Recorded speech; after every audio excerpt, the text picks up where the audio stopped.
What's up, bad dogs? It's Austin Bohannon. Today we have Carter McGuyer in the studio, an international designer. We talk how he got into the field. We talk all things design and the process, the creative behind it, and we talk all things overseas manufacturing. Super interesting episode. Learned a lot of things about his field and how he created his company. You can drink, you can wait on the rain. Either way, it's gonna burn. All right. Well, let's do a little cheers right here, Carter. Thanks for coming on. Come on. Glad to be It's here. an honor to have you. A designer, Oh, a father, yeah. a dog dad, Yeah. Yeah. a music lover. These are all the Yeah. things that I know about you. Yeah. A man with some swag, a traveler, and a river lover. Yeah. Yeah. Did I just hit Pretty much- everything? That's pretty much it. That's me. That's Yeah. my bio. That's Yeah. it. Pretty Somebody much read it. the biography. Yeah, that's right. Yeah. That's you awesome. wrote it. You just wrote it for me. I just wrote it for you. Well, yeah, we were getting in to talk about some of your heritage with being Irish, McGuire. Or, Yes. no, that's not Irish. Yes. It is. Irish, mate. Yeah, that's Yes. Irish right there. McGuire. It's McGuire. Yeah. God, I can't it's do it. That's McGuire. terrible. We have to take Yeah. that out now. McGuire. But funny, first time I was ever on an airplane, I went to Ireland, study abroad. And so I actually got to go and see, funny, really interesting about my heritage in loving the water. The McGuire Castle is situated on the waterway in Enniskillen, Ireland, and they controlled the waterway back then. So I got to go and kind of hang out, camp out in front of the castle, and we canoed around in the lake around it and stuff. So pretty cool to kind You of think see. that's your folks? Yeah. Oh yeah, for sure. We traced it back. Have you and done the was Me able- at 23? Or that's my song I wrote, Me at 23. Yeah. 23 Yes. and Me. Yes. Yeah, Yeah. I've got a song. There's a plug for my song.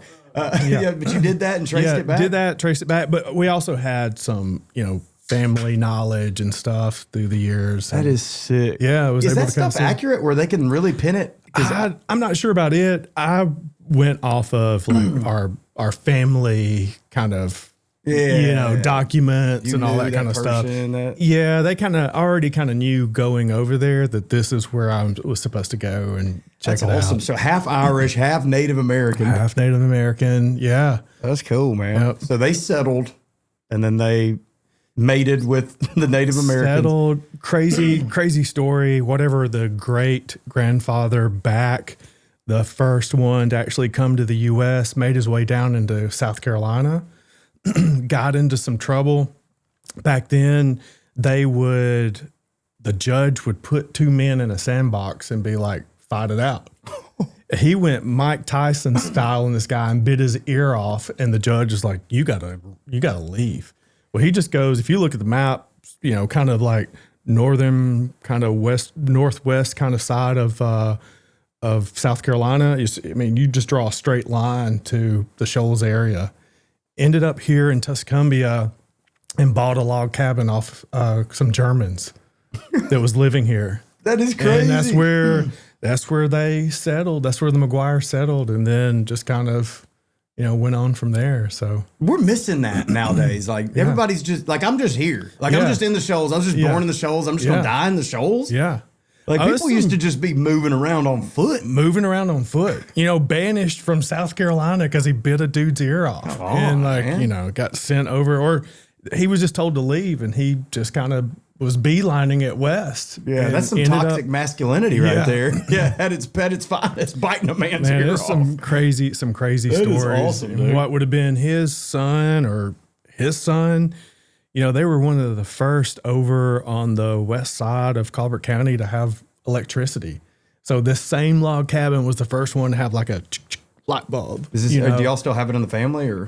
No, they don't. Yeah, the land was sold. I think one of my grandfather, McGuire, he had three other brothers. I think one of them ended up with the property. I think he even dismantled the cabin and sold it to somebody off That's so many years ago. So- I mean, it would have fallen in or something. Oh yeah, right? yeah. Somebody would have had to preserve it. But So you grew up here in the Shoals? grew up here, yeah. So I'm Went to Deschler? from Tuscumbia, graduated from Deschler. Yeah. And so my triangle is like, grew up here in the Shoals area, went to Auburn, Atlanta, and then ended up back here for a job, for a design job. Did you know you wanted to do design?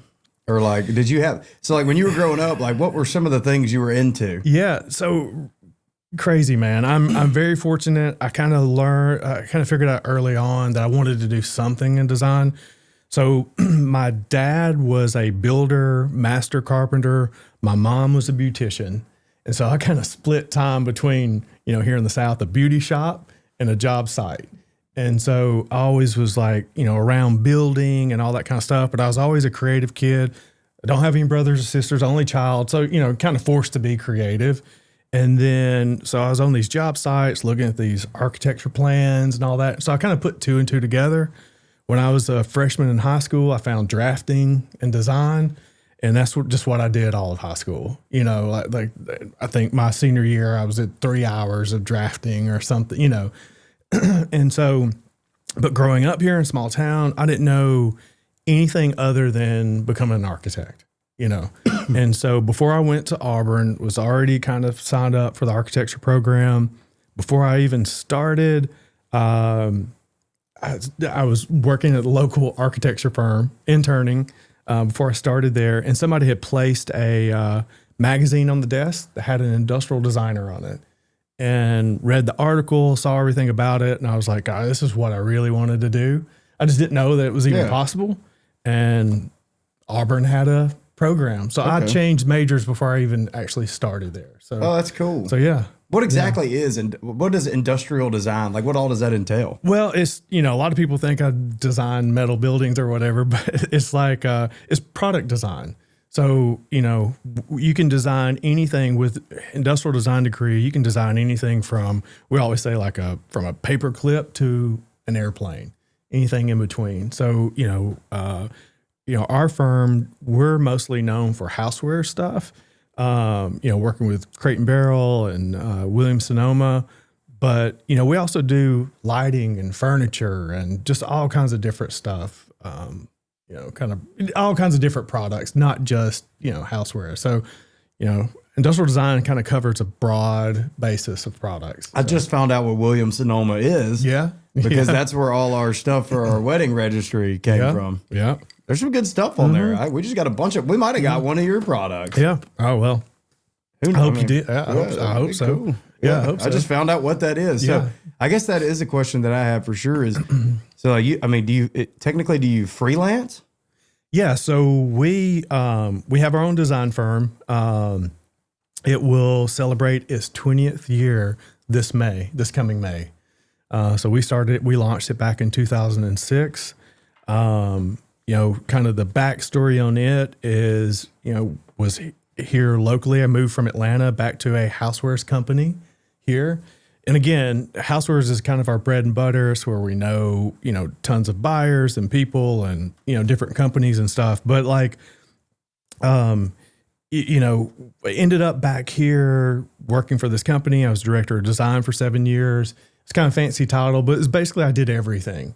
And so I learned all of the ropes, went to China for the first time in the year 2000 and started working with factories and learning manufacturing and, that whole entire process.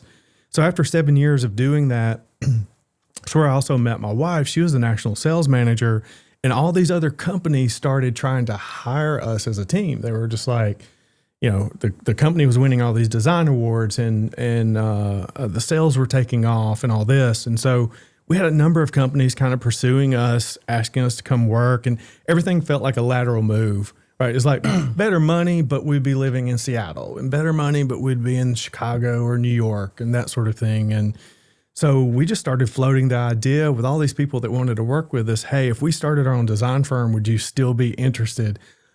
All of them said, let us know the date you started. And still here we are 20 years later. And 3 of them are still our top clients. Oh, that's awesome. Today. Were y'all married at the time? No, not at the time. Were y'all just like dating? Yeah. That's risky to just be dating and start a business together. The dating happened a little bit later on. You mixed business with pleasure. Yeah. So it happened a little bit later on, but it's pretty cool how it all kind of transpired and kind of unfolded and stuff. And so here we are 20 years later and still designing. And what made us a little bit different than other design firms starting at the time was this manufacturing background. we were able to tell clients, not only can we design something that looks cool, we're not just going to hand over a pretty picture to you, but we can actually go get it made and produced and delivered for you and that sort of thing. So, is that you doing that or you? Yeah, no, that's us. Yeah. Been kind of doing it now for 25 years. And so, what does that look like? How do you, so obviously, let's just start at the bottom. So the most important thing, especially in, music and design is a good idea. Yeah. Right. So like a good song, you got to write it. You got to have a good idea. Yeah, that's right. So like for you, I guess it's the most important thing is the good idea. How do you go from an idea to putting it on paper to manufacturing it? Yeah, it's a process. It's for sure a process. And yeah, you're right. Just like you, man, it's very similar and kind of in the same way. And, I always tell everybody I'm only as good as my last design. So, I can have all these great clients and all that kind of stuff, but if I put out shit, man, like they're going to say, maybe we should look at somebody else. Maybe we should try another designer out, that sort of thing. So, there's a lot of pressure to always be able to create, right? So, you know what that's like. So, our clients come to us with an idea. A lot of our clients even welcome our ideas just because we know the industry so well and kind of tied to different people and stuff within the industry that we, kind of gain a lot of knowledge from.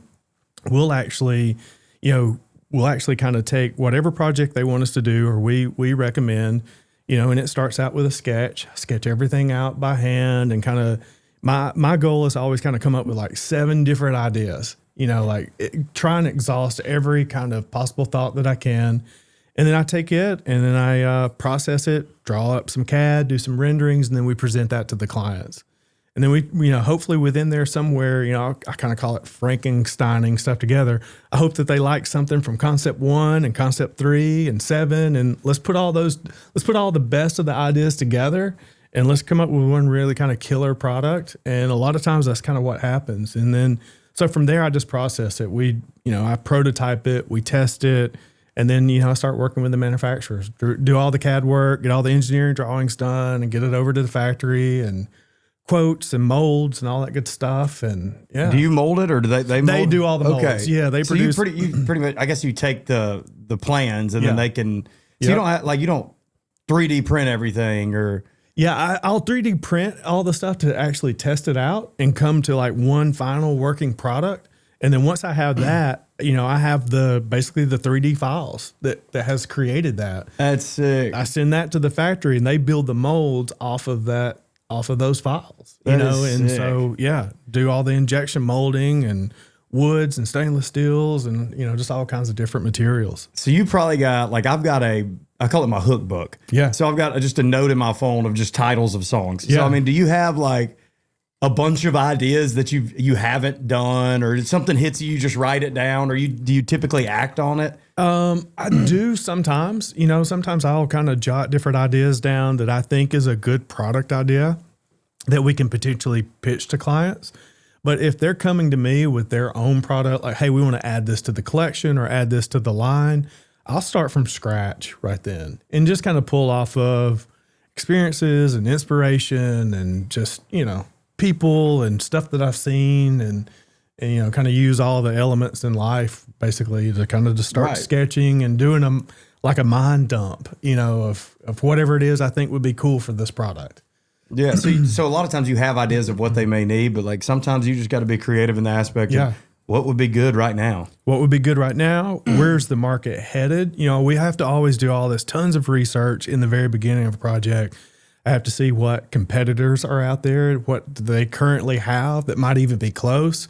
And one of the best things that has ever come along is like Amazon, because it has every type of product on it now. And people love to tell you what's wrong with a product. Instead of saying like, there's a lot of 5 stars and stuff. Like I like this product, but people really love to dig in and say, this is what's wrong with it.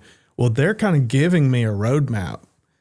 So I can kind of go in and look at an existing product that we're going to be designing. I can find all the things that, the pain points people have and, what is it that I can improve on and all that. So Totally. I'll take all that info and try and put it into the concepts that I develop. That's cool. Yeah. Well, it's like the best idea is like somebody else's idea, but better. Yeah.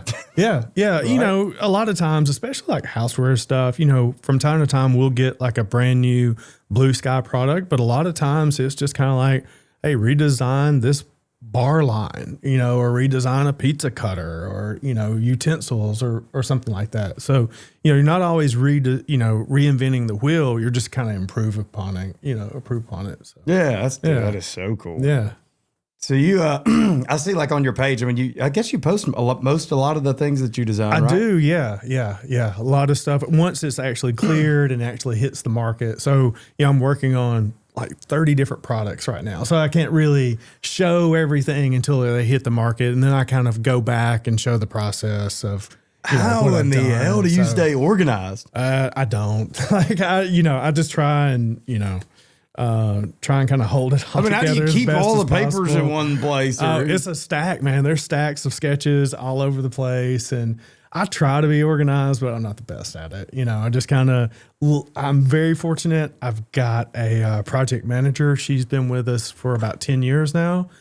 And she kind of keeps me on task, this is what you need to be working on today, that sort of thing. Oh, that's nice. Yeah, where all I really have to kind of show up and create, show up and draw and come up with stuff and all that. What is something from, because I struggle sometimes where I get in a flow and then I just kind of lose the creativity. I don't lose the creativity, but I just kind of need a break or something. So like, do you ever struggle with that or? Yeah, for sure.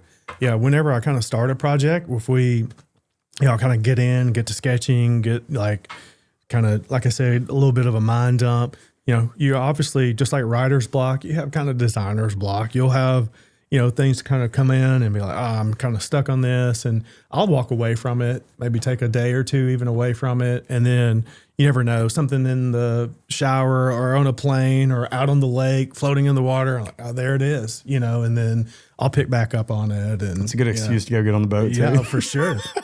Any excuse that I can. Yeah, that's awesome. So you got a project manager that kind of keeps you and you can just kind of flow through. Does she live in town? She does, yeah. Okay, so do y'all work together in person? No, we did. Our office was in downtown Florence. As you know, Brandy went through breast cancer 2 years ago. And so while she was sick, Zoe was away at college. And so there was like some fairly large open spaces within our upstairs home. So I moved my studio home to be with her while she was sick.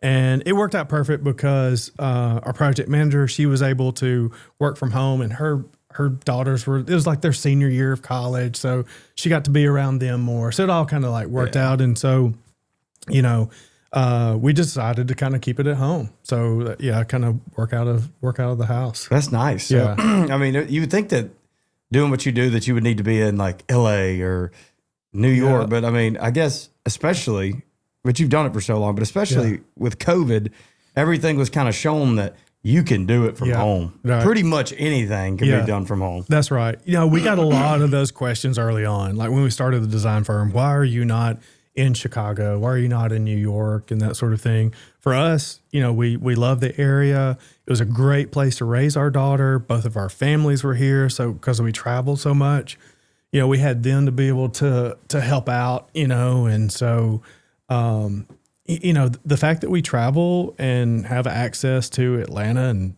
Nashville and, so it all kind of worked out for us here. And then, so we kind of proved ourselves early on. And then you had COVID where now everybody, kind of work from home and, a lot of even our retailers that, before COVID, I was flying out to San Francisco once per month to meet with Williams-Sonoma for meetings. And so now we do a lot of it Digital?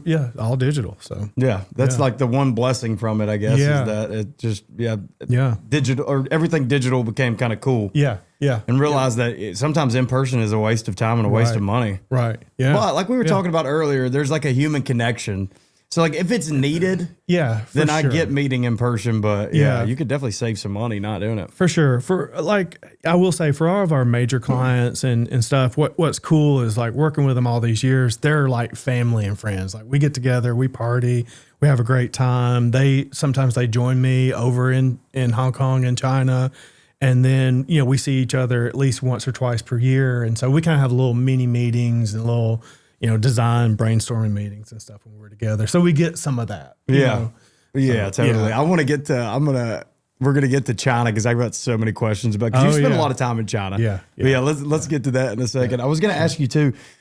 So do you have like a lot of your inventions, your gadgets that you've created? Do you have a lot of them in your house? You use a lot of them laying around in boxes? Yeah, or? we do. Yeah. So tons in storage because, again, like I said, I've been doing this for 25 years now. And it's just every product that I design, it goes through a sampling phase, right? So like the first shot samples that come out of the molds when they first make it, they send them over, I test it, say what they need to fix, that sort of thing. And then, they go and they work on it a week or two and they send me the next round of samples. So it just totally piles up. And then, I've got kind of within my office, I've got a little bit of a showroom kind of going. But Oh, yeah, that's cool. yeah, some of my favorite stuff. Yeah, our kitchen's totally kind of stocked with That's every sick. kind of tool or whatever you might need. So I saw you did the orange thing the other day. yeah, To hold the oranges yes. for your craft cocktails. Oh yeah. That's awesome. Yeah, Did that, for so that's sure. an idea that you're just like, I need these. I need something to hold these oranges because I like to make old fashions. Yeah, love to make old fashioned, something to hold them. Yeah, and I wanted something besides a traditional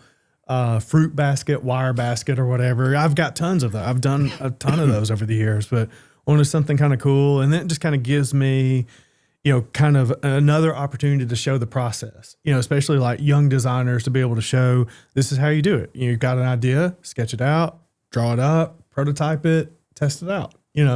And I use that a lot to share the design process because, I always like to push the envelope to kind of push for new things, even try out new materials or bring some type of new innovation. But before I ever want to show it to a client within all the concepts, a lot of times I'll just kind of go and draw it up, print it out, and make sure that it's even viable, right? Right. So I don't look stupid at the end of the day when I'm like, just kidding, this really won't work. Yeah, I'm sure there's a lot of times where you just realize that, this ain't going to work. Yeah. Oh yeah, for sure. That's got to be frustrating. You get almost to the end and you're like, oh my God, it can't happen. Yeah, it does. You're right. No, it happens. You can take projects so far.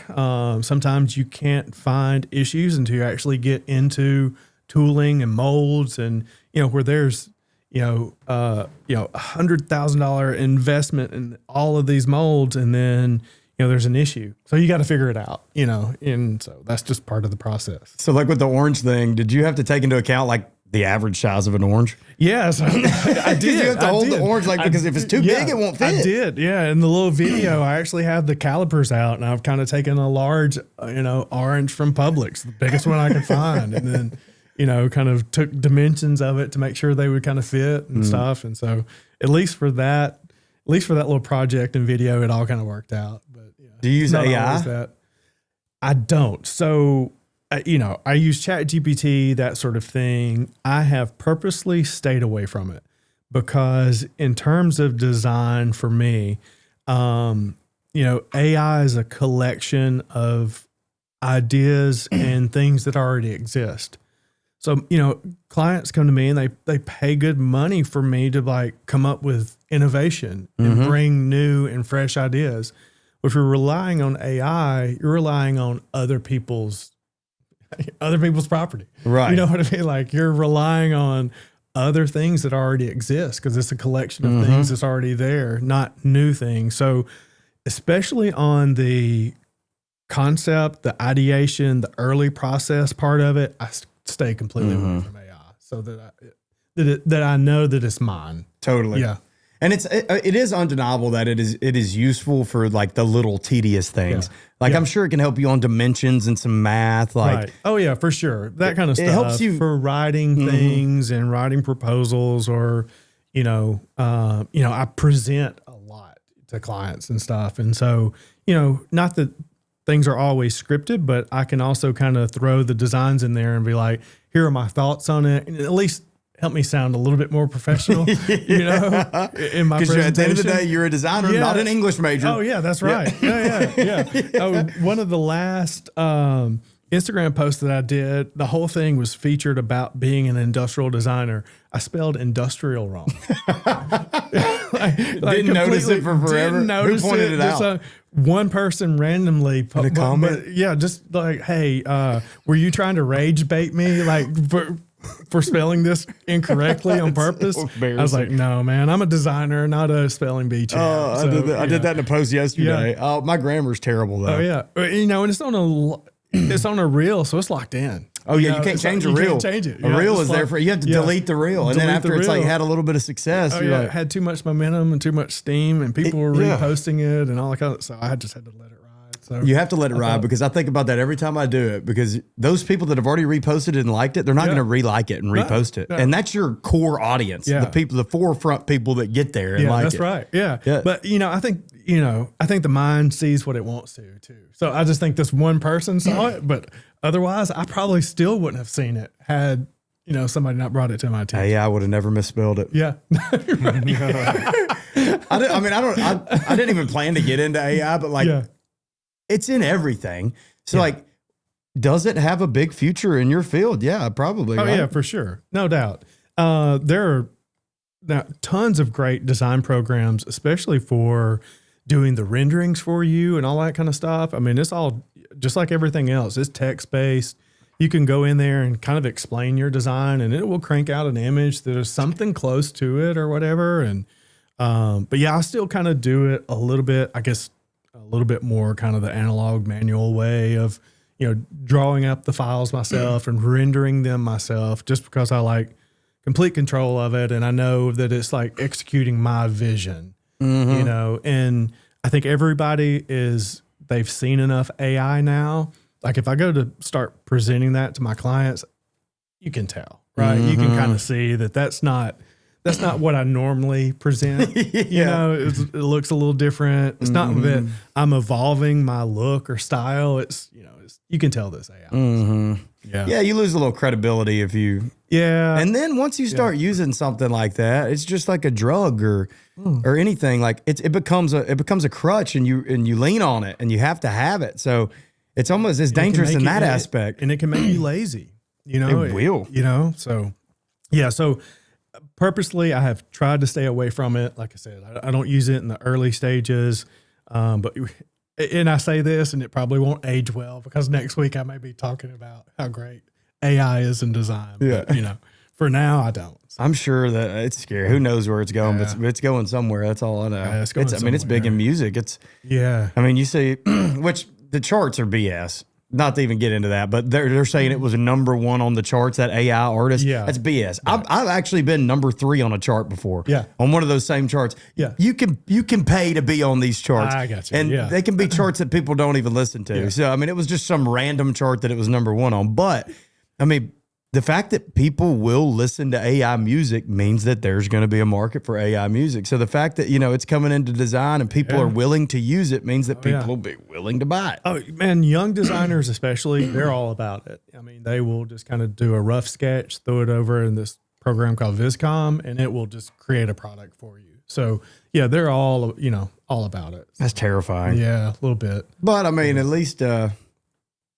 at least you've kind of got the credibility already, and you've already got your clients. So yeah, fortunately so. And here's my thing: is regardless of where design goes in terms of the design portion of it, like what the aesthetics are, how it looks, because that's really where AI is right now in design. Like it helps you like style the product, make it look good, that sort of thing. It's nowhere near to a point now to be able to develop it out for it to actually be a manufacturable product, and that comes from years of knowledge of spending time in the factory and just knowing, how to actually design something for manufacturing, all that. That's really kind of where, I think we'll be okay until I'm done with.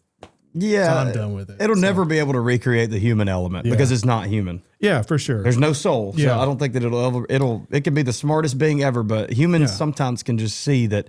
That's AI. They can feel it. Yeah. It's almost like you walk by faith, not by sight, like the Bible says. Like, right. I mean, you could just feel that, man, that looks like, something human, but it's not. Yeah, yeah. So maybe it'll be like that in design. I feel like you can feel that in music because the most important thing with music is soul, man. Yeah. You can feel soul in that's music. right. Yeah, for sure. Yeah. So you've traveled a ton, dude. Yeah, a little bit. Where do you fly out of? So living in Muscle Shoals. I fly out of Huntsville. Huntsville is the easiest one. Huntsville's Fly the American, easiest Delta, one. either one. Primarily Delta and United. So, Yeah. and just depending on what I'm doing. United for long haul flights to Germany and to Hong Kong and China. Typically Delta for all kind of domestic stuff. So. That is badass. So where's your favorite place you've gone to? So you're talking Germany, China. Oh man, it's so hard to say because it's not always just about the places because everywhere you can go is you find a beautiful spot, great food, all that. It's more about the people, and I have such great friends and people and stuff in all these different locations that mean a lot to me, and I always get something out of it. And so, but yeah, talking about China, man, I've been going there. I started going there in the year 2000.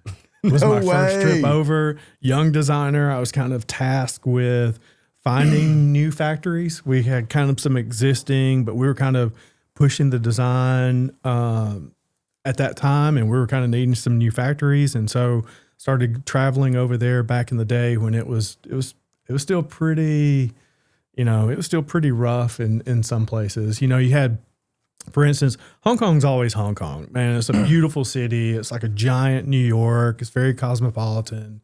Anything you could ever want or need, you've got there. But once you cross over into mainland China, back in the day, you would have kind of what would be like a 4-lane highway here. But once you exited off, you were exiting off into really rough, old buildings, gravel roads. Like if there was a traffic jam, we would go into oncoming traffic and just kind of bob and weave until you get around the traffic jam and then back on. Jeez. It just kind of is the wild, wild west. So the Hong Kong's separate from China. It's its own entity, correct? It is like it stood alone until 97. I think the British had to kind of give it back over to Hong Kong and China. So China, it's kind of hard, but I guess China kind of owns Hong Kong now. It kind of went back to them, but they've kind of kept themselves separate from, China. Definitely like more freedoms in Hong Kong. Yeah, for sure. It's a completely different vibe. Like, could you party in regular China? You can. Oh, really? Yeah. Oh, yes. Dude, I know. I know. Talking about these relationships and stuff that we have, China being one of them.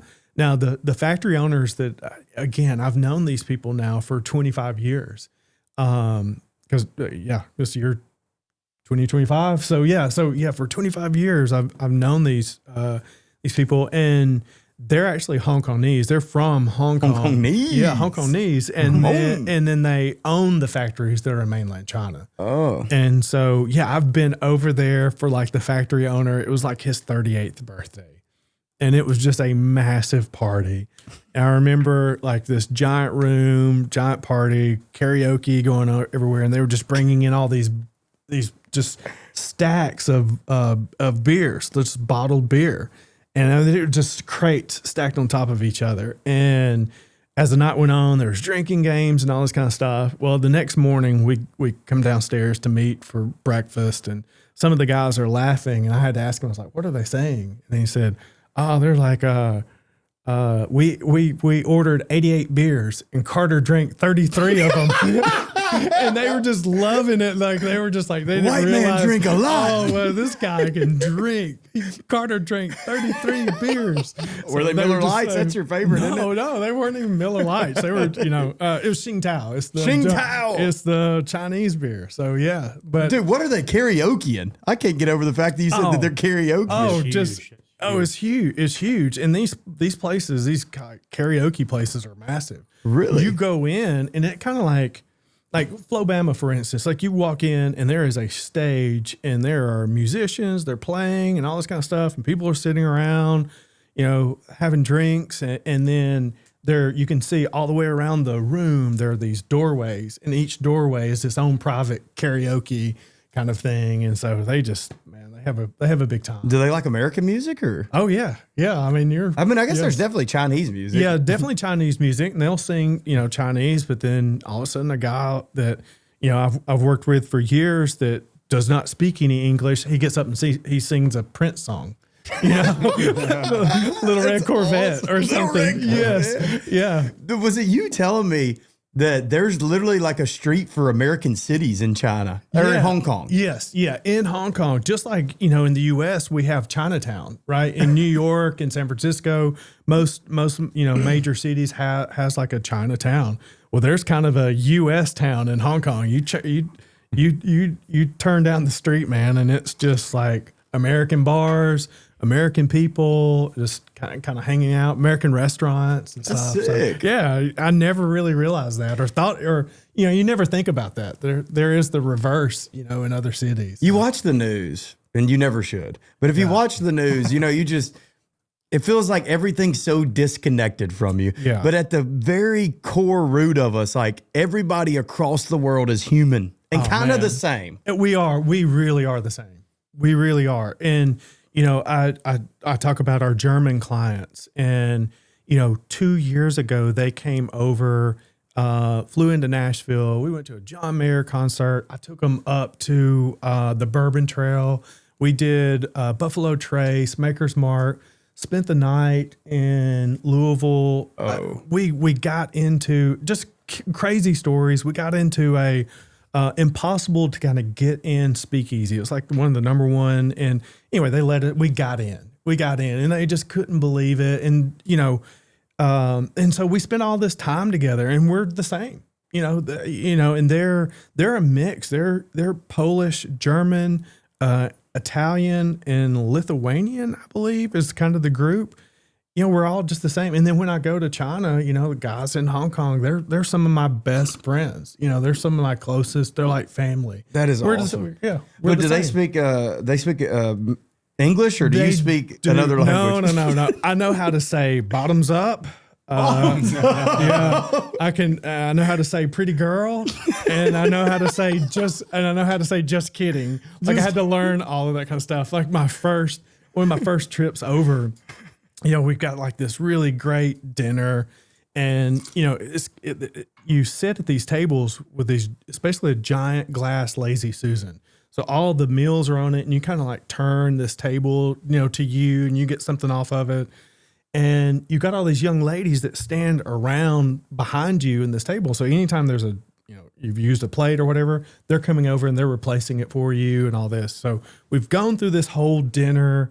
They've brought out dessert. And then while we're just, kind of talking and having drinks, they bring out this giant fish bowl with like tea lights in it. So there's goldfish in it and there's tea lights. And so when they sit it down, I take my chopsticks and I act like I'm going in to get one of the goldfish, and they all come running out of nowhere. There's like 7 or 8 girls coming out like, no.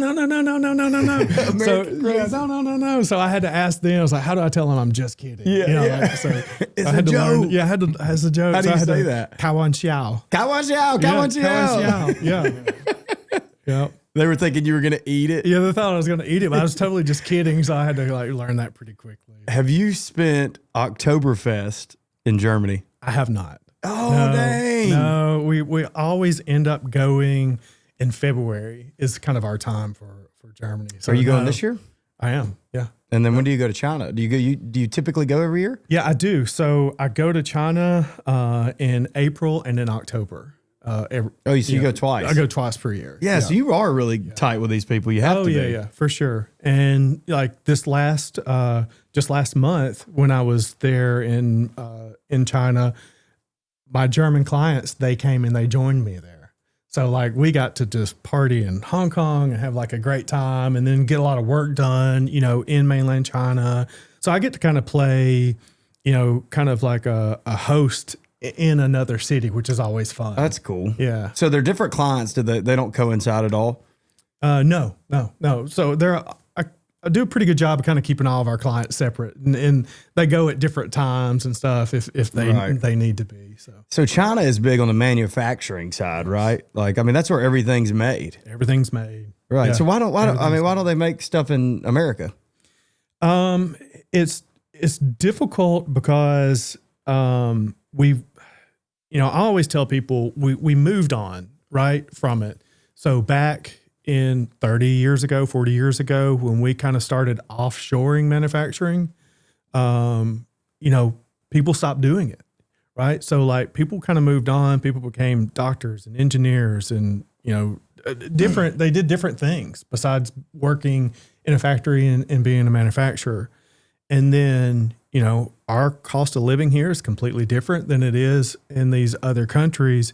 And so, some of the manufacturing that I have done here in the U.S., everyone's an engineer. Even the guy running the injection mold machine's an engineer. And he's making $30, $40 an hour, whereas in China, the guy running the machine makes $3 an hour. Oh, yeah. So you just can't even really kind of compete with it, especially now there are some like larger ticket items I think we can do well here in the U.S., but in terms of like making little products where there's a lot of little fine assembly and that kind of stuff, sitting on a stool for, 8 hours a day and all that, you're just not even going to be able to get workers here to be able to do it.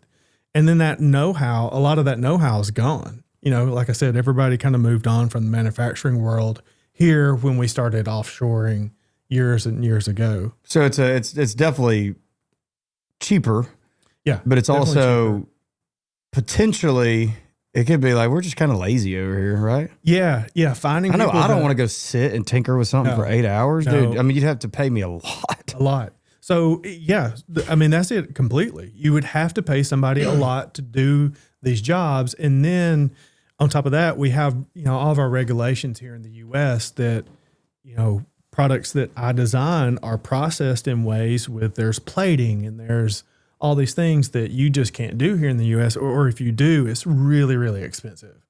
So, all of our basic items that we use every day, I mean, you look at, I think, Target, like 70, 80% of what's in Target comes from like China and, other places in the world versus the U.S. And it's just because of cost. But a lot of times it's not even that it's just made in China. Right. Doesn't mean that it's like the idea didn't come from, because you design you made for it, sure. Most for of the sure. stuff may be designed in America. Yeah, that's Could right. be. A lot of it actually is. A lot of it does, and so this whole kind of idea of we got to get manufacturing back to the U.S. and all that, it's imperative for the U.S. Well, even as it stands where we manufacture in China, it funds my life, my whole livelihood, being able to design products that are made over there. So, there's a lot of people that it actually services throughout our country, even on the front end side of it. That's not actually doing the dirty work of manufacturing and assembly and putting stuff together and all that kind of stuff. So you said you spent a lot of time in San Francisco, right? yeah. Is that the hub from China to San Francisco? It was. Is back that how in the it day. works? Yeah, it was back in the day for 'Cause sure. I'm thinking about, most stuff has to be shipped by boat, Yeah, right? it all kind of comes into LA is the major port on the west side of the country. So Okay. It's crazy that it's cheaper to manufacture it in China, ship it over, and then than it is to do from it here. to actually do it here. It really is. And I mean, believe me, especially with like the tariffs and all that, we've looked at every type of angle, different ways of doing things, rearranging it. And even with the tariffs at the end of the day, it's still cheaper to produce it there and bring it in. That's crazy. The tariffs, that was kind of like a thing that I never thought was going to happen. I really thought that was all bark, no bite. Yeah. And then he actually slapped the tariffs on all the countries, huh? Yeah, it was crazy. That probably is horrible for your industry. Yeah, it was. In the beginning, it was. It's a funny story. Talking about China, I was actually in China in April when the first tariffs happened. That 150% tariff happened. Yeah. And it felt like the whole vibe of everything was so weird. And so it felt like the early days of COVID. Like even the Like with you because you're American? Yeah. Well, yeah. And just like everybody, like the factory owner, everybody kind of had this just weird vibe, like what's happening. And, luckily at 150% at the time, it was so ridiculous and so unsustainable. I was like, well, it just can't stay that high. There's no way or whatever. But, it did for a little bit. So that happened in April. I was over there. And then when we were there in this October, like last month, this happened again. I don't know if you remember, like in the news, Yeah, it was I like remember. they got pissed at each other again, and then Yeah. they started kind of talking back and forth, something to do with the rare earth minerals and all kinds of stuff. And so they were joking with me, like, Carter, you have to quit coming to China for a little bit until this, or they were joking like 3 years. Carter, you can't come back. 3-year ban? Yeah, you can't come back until 3 years until Trump's out of office. Jeez, dude. Yeah. That's crazy. So are there tariffs right now?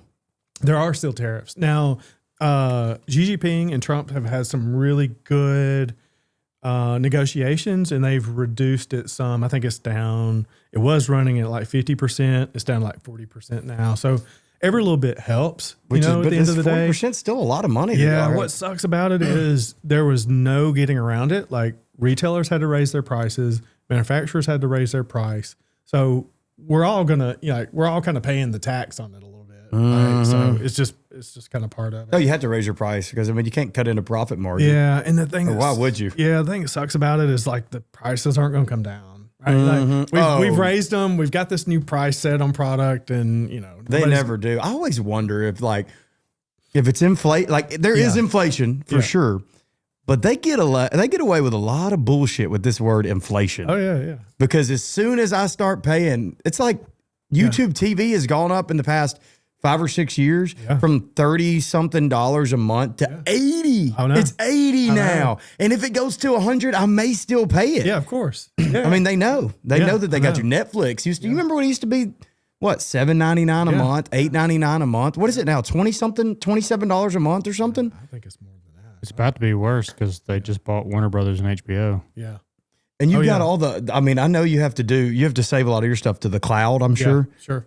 I mean, do you have to pay the big Dropbox thing? Oh, all of them. It's like multiple ones that we use. Yeah. I mean, we'll from time to time kind of take a look at like the expenses of the company and stuff. And it's like, what is this? Like random $24.99 or something. And it's some kind of, Dropbox, cloud, something or another that we're saving stuff to, Where does that, I mean, there are like data farms that they have to build right and save all this. So it's not like it goes to a cloud. Like there's places it goes to. No, yeah, huge places. Yeah. It's got computers in there that save it or something. Yeah. I know that Snapchat. Yeah. You got Snapchat?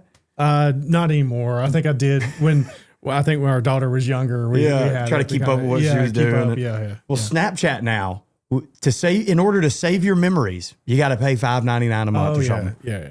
And they know that people will be like, well, I know, when I was 16, we went on senior trip. I don't, I want to keep that memory. Yeah. So I'm just getting bent over by 50 subscriptions every single month. Oh, for sure. Yeah. No, All absolutely. for the cloud. Absolutely. And again, I don't even know what some of them are. I really don't. I start looking at all these little deductions and stuff. And Apple's the worst, man. Like it's just all kind of little deductions here and there. And it feels like they'll just rip you 3 or 4 times during the month. Yeah. I'll just randomly get an email. Apple pulls it. I don't even look anymore. Yeah. Because I just trust that it's something that it's I did be sign something, up for. It's something that we're Got all, an email today. Google charged me for something. Yeah. I don't know. I'm sure I subscribed to something. Yeah, for sure. Yeah, it's crazy, dude. I don't know. That's not going anywhere. No. The world is subscriptions now. Oh, that's right. I mean, like you design stuff. Y'all sell it one time. Mm-hmm. But the money is in selling that son of a gun every single month for the rest of somebody's That's life. right. Yep, no doubt. If you can get to even in music, people are trying to get people to sign up to Patreon, pay $5 a month to be a fan. Yeah. The world is subscriptions and advertisements. Yeah. What does crazy. it come to? Yeah. Like if Elon Musk gets his Neuralink, don't you know at some point you're going to have to pay to get ads out. You just stop and your eyes are just locked up. And you got to watch a Tide commercial. Oh, yeah. Pay to get ads out of it, right? Like, so I don't have to see it. Yeah. Yeah. It's crazy. We will be paying to not see things. It's crazy. Yeah. Oh, it's But crazy. people, until you just don't do it, I guess, but it's too late. It's probably too late. Oh, yeah. But so we can wrap up with, so you don't speak any other languages. No. You know a few words. Do you know any German words? Not really. I think I know They call beer. Yeah, beer. Prost. What is that? Some of the cheers. Oh, Yeah. cheers. Yeah. Just like My party thing's kind tricks. you just, it's really kind of what it all revolves you like to get around. the people going. Yeah, Bottoms up in right, Chinese, bottoms up. cheers in German. Yeah, that's right. Yeah. That's cool. So you're leaving the country 3 times next year. Yes. I bet your At minimum. passport's got all kind of stamps in it. It doesn't does. Yeah, it does. Yep. It does. Yeah, we're going to get to go while we're in Germany in February. We're actually going to get to go over into Denmark, into Copenhagen. So kind of one of the design capitals of the world. So Is that good weather then? No, it's going to be brutal. It's going to be terrible. I probably couldn't be going at a worse time, but we're there. We're there, and our friends are there and stuff. They're like, "Look, we got to go do this." So it'll probably be snow on the ground. Yeah. I would think so. Be wearing a scarf and stuff. Oh, dude, yeah. And All the things. All the things. Boggin. They probably don't call it a boggin. No. Because a boggin's a sled, but. Yeah. So you're never going to move here. Just to wrap up, you love the shoals. Yeah. Never going to leave the river. No, I hope not.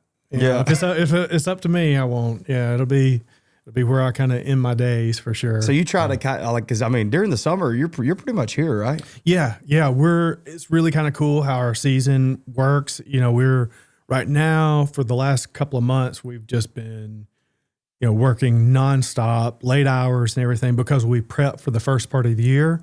Because that's where all the trade shows happen. That's where all the buyers come. Where we meet with buyers, retailers. Because the first part of the year is where the retailers kind of come in. They select all the things that they're going to sell throughout the year. So we're working on things now. I'm wrapping up things now that will be landing that they will start selling in spring. And then when we start meeting with them in January, February, and March, it'll be all the things that they will be selling in fall of next year. Oh, that's cool. Yeah. So you're always a year ahead. Yeah, we're always a year or two ahead. Yeah, we always kind of have to be. So I'm designing products now for 2028. Holy shit. Yeah. Starting new projects for it now. So I mean, 10 years ago, I would have just never thought that the world even got to 2028. It's crazy that we're it's crazy. And you have to, like I said, you have to kind of be on trend. You have to know where things are going and then be ready to change, right? Because the world changes within a year now. Everything moves so quickly and stuff. And so you kind of get a basis of where we're going or the type of product that we want to be able to develop and then, try and get it as close as you can. And then there could be a tweak in the materials or the final look or that sort of thing, depending on what's happening in terms of trends or looks or whatever. So you do a lot with Williams-Sonoma and you said a few other places. Do you sell anything to Temu? No, nothing to Temu. None of the. What is stuff. Temu? Because I mean, they've got a lot of gadgets. I know. Too. I just know there's like the joke of everything, right? It's like somebody. So it'd be like your idea. Yeah. Sending it to get it manufactured, and then somebody in China takes your idea and makes it way cheaper, way worse. Way cheaper, way worse. That sort of and thing. sells it for pennies on the dollar. Yeah, I've been very fortunate. Like our clients, we work a little bit more towards the higher end side. Yeah. So I get to kind of stay away from that stuff. But I do know that there are designers that have to. You're making fidget spinners. Yeah, and Crocs, they're having to live in Crocs. that. Yeah, they're having to live in that world. And I'm very fortunate and blessed that I don't have to. So yeah, that is nice. Yeah. So you have a 3D printer at your house? I do. Yeah. Dude, I want to come over there and print something. Yeah, for sure, man. What could we make? Easy. I don't know. We'll come up with something. I'm trying to think. Yeah, it's kind of like I mean, we could if make there's a need, like something with throughout music. your day. Throughout your day, if there's some kind of little need or something like that, we can come up with it. Can we make a capo? Yeah, for sure. Yeah, no I kidding. think we should come like up a with custom cool capo or something. Custom capo, something kind of unique, something a little bit different. So yeah, dude, that would be badass. We could totally do that. I can play around with it. Well, we can do it because you kind of cool off during the summer. Yeah. That's what we'll do. Yeah. We'll get together and Yeah, we'll have some Miller Lights and maybe a couple old fashions. Yeah, I try to hit, like we call them Summer Fridays.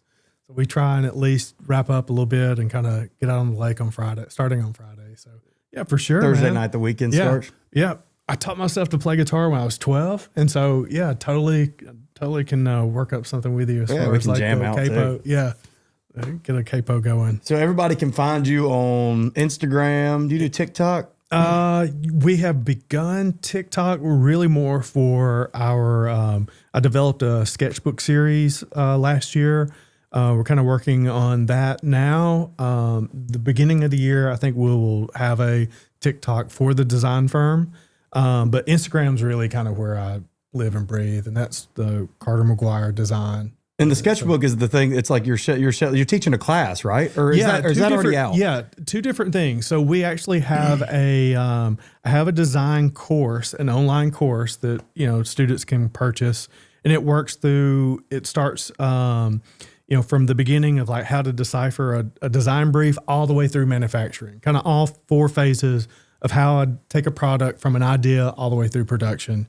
And then we developed this sketchbook based off of kind of like how industrial designers actually sketch and develop. There's kind of like a series that we do thumbnails into a little bit more defined idea and then free sketching and all this kind of stuff. And there's never been really a sketchbook geared for that. And so we created one.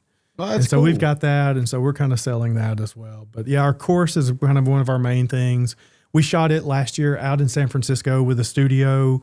So it's like highly produced. It's, you know, it's really well, it's really well done. Not because of me, but because of everybody else that was involved in it. You know, I'll just kind of tell the story of how to go, because I never had a mentor. You know, we have figured this out ourselves along the way. You know, a lot of mistakes, you know, some successes, but you know, no one really kind of told us how to do this. And so, you know, I've always kind of wanted to give back to younger designers and kind of teach them, you know, here are the things that you don't learn in school. You know, here's the things that took me 20 years to be able to kind of figure out and do. And, you know, my whole thing is I want to make you the smartest designer in the room. So that's the whole course. High tides rise all ships. That's right. Yep. 100%. Yep. And that's awesome because there are so many things that college just does not teach. Yeah. Real life practical things that they're going to encounter. That's cool that you'll, you know, you kind of give that knowledge, because you can learn a lot from somebody that's been through what you're wanting to go to. Yeah, absolutely. I mean, you know, my education at Auburn was incredible. You know, they taught me how to be a designer, everything about it. But then, you know, there's so many other elements to it just besides the design basics that, you know, you have to be able to do to just navigate this whole industry. And so I kind of give kids insights to that and just kind of, that's cool. Kind of help them out a little bit. So, I need to get that text. It's fun, man. I even try and be positive and kind of encouraging throughout it and stuff. And so, you ready? yeah, let's do something. I told you we were going to draw earlier. Okay. Have you ever designed a guitar? I have not. Would that be hard? Yeah, it has to be, right? Yeah. Now, I will say one of the cool things, you'll have to look it up. I think it's called AU Fret House. And Auburn, every year they do they design guitars. It's a studio, and they work with Gibson. And they send guys down like guitar techs and stuff, and like they help them do the fretboards and, you know, really kind of lay it all out. But the students get to be kind of creative in terms of what the actual guitar is. But it's a real working kind of thing, and they actually have a premiere for it up in Nashville, and it's pretty cool. Sick. Yeah, it's pretty cool. At some point, that's what we're going to do, is a collab on a guitar. Man. I don't know what you want to draw with. Which is best on a poster board? Probably a Sharpie would be the way to go, I would think. What are we drawing, Noah? I am dog shit at drawing. I'm left-handed. I don't know if that matters, but I don't think it matters. Like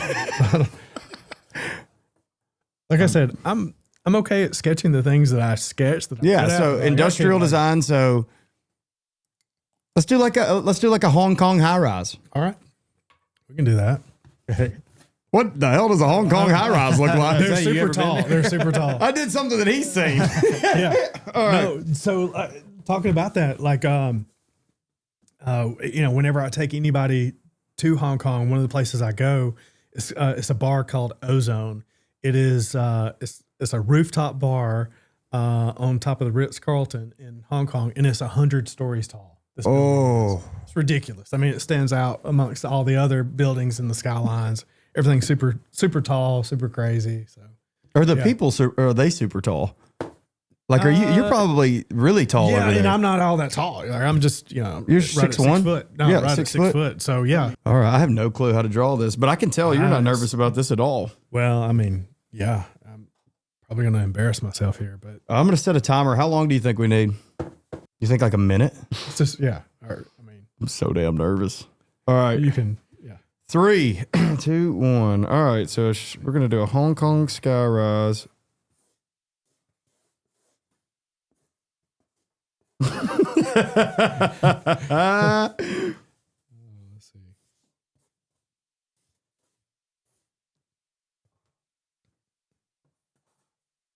Where's the ground, Austin? You got to have ground. And then we got water.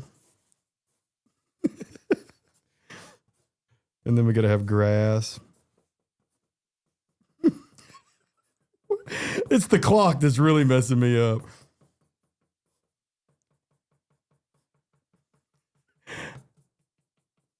I got to go back to grade school.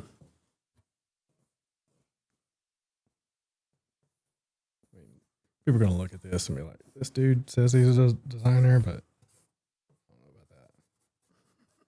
All I got to do is go to your Instagram. We got 10 seconds left.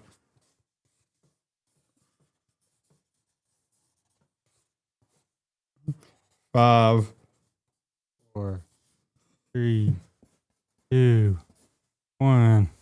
what do you That's got? not even that good, but yeah.